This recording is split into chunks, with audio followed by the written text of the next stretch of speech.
بسم اللہ الرحمن الرحیم۔ ظفر ایاز کرک سے پوچھتے ہیں غیر مسلم سے نکاح کا طریقہ، یہودی اور عیسائی خاتون سے نکاح جائز ہے؟ سوال یہ ہے کہ یہ ایجاب و قبول اسلام کے مطابق ہوگا یا ان کے مذہب کے مطابق؟ محترم، یہودی یا عیسائی لڑکی سے نکاح دو شرطوں کے ساتھ جائز ہے۔ ایسا نہ ہو کہ لوگ دھڑ دھڑ شروع کر دیں۔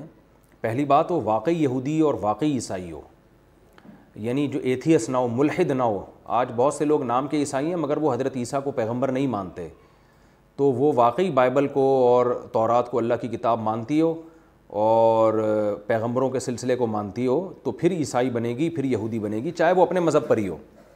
ایک شرط تو یہ۔ دوسری شرط یہ ہے کہ اس سے نکاح کے بعد آپ کے خود کے یا آپ کے بچوں کے ایمان بگڑنے کا اندیشہ نہ ہو، کیونکہ آج غلبہ کفر کا ہے۔ آپ نے یورپ میں کسی عیسائی لڑکی سے شادی کی تو بہت سے ایسے کیسز آئے ہیں کہ بعض دفعہ مرد ہی بگڑ گیا، وہی عیسائی ہو گیا، اور بعض دفعہ مرد تو مضبوط ہوتا ہے لیکن بچے عیسائی بن جاتے ہیں، وہ ان کو چرچ لے جاتی ہے اپنے ساتھ۔ تو یہ دو شرطیں ہیں کہ آپ کو یہ 100% اطمینان ہونا چاہیے کہ میرے بچے مسلمان ہی رہیں گے، اور اس سے پہلے سے ایگریمنٹ کریں گے کہ بھئی یہ مسجد جائیں گے، یہ چرچ نہیں جائیں گے، کبھی بھی چرچ کی شکل بھی نہیں دیکھیں گے، یعنی عبادت کے طور پہ جیسے لوگ جاتے ہیں تو وہ نہیں جائیں گے یہ، اور یہ خالصتاً مسلمان ہوں گے، یہ ایگریمنٹ ہو اور آپ کو پتہ ہو کہ اس ایگریمنٹ پر عمل بھی ہوگا، تو پھر آپ کے لیے جائز ہے۔ اور یہ بھی اس کے لیے بہتر جائز ہے، یعنی جائز تو سب کے لیے ہے لیکن بہتر اس کے لیے جس نے ایک شادی مسلمان عورت سے بھی کی ہو، کیونکہ اگر اس طرح سے مسلمان مرد انگریز لڑکیوں سے شادیاں شروع کر دیں گے تو مسلمان لڑکیوں کے تو رشتے پہلے ہی نہیں ہو رہے، ان کے لیے تو رشتے مارکیٹ میں ویسے ہی شارٹ ہیں، تو بیچاری کہاں جائیں گی؟ وہ تو برباد ہو جائیں گی، وہ تو زنا کی طرف، دوستیوں کی طرف جائیں گی۔ تو اس لیے میری رائے اس میں یہی ہے کہ اس زمانے میں عیسائی یا یہودی لڑکی سے وہ شخص نکاح کرے جو ایک شادی مسلمان عورت سے بھی کرے، ورنہ ان مسلمان عورتوں کے لیے پہلے ہی مسائل کم ہوئے ہیں، پہلے ہی اتنے مسائل بڑے ہوئے ہیں، تو یہ مسائل اور زیادہ بڑھ جائیں گے۔ لہذا اس صورت میں کیا جائے کہ بھائی میں ایک مسلمان عورت کو بھی ٹھکانہ دوں گا، پھر ٹھیک ہے یہودی یا عیسائی سے کرے شادی۔ تو پہلی بات تو یہ۔ دوسرا، شادی کا طریقہ کیا ہوگا؟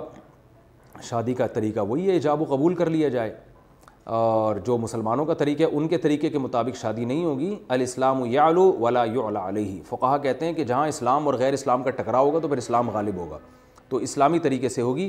ویسے عیسائیوں کا طریقہ وہی ہے جو اسلامی ہے، یعنی یہودیوں کا بھی وہی طریقہ ہے۔ اسلامی کا مطلب ان میں بھی ایجاب و قبول ہوتا ہے، وہ انگلش میں ایجاب و قبول کرواتے ہیں، اور ڈو یو ایکسیپٹ کہہ دیتے ہیں، ہم کہتے ہیں نا قبول ہے، تو وہ انگلش میں کہہ دیتے ہیں کہ تم اس کو قبول کرتی ہو یا کرتا ہو۔ تو ان کا طریقے میں ہمارے طریقے میں فرق نہیں ہے، ہاں اتنا فرق ہے کہ وہ چرچ میں کرتے ہیں، ہم مسجدوں میں کرتے ہیں، تو آپ اس کو مسجد کی طرف لے کر آئیں گے، نہ یہ کہ آپ چرچ میں جائیں گے۔ مسلمان کے لیے نکاح پڑھوانے کے لیے چرچ جانے کی شرعاً اجازت نہیں ہے۔ آسک مفتی طارق مسعود۔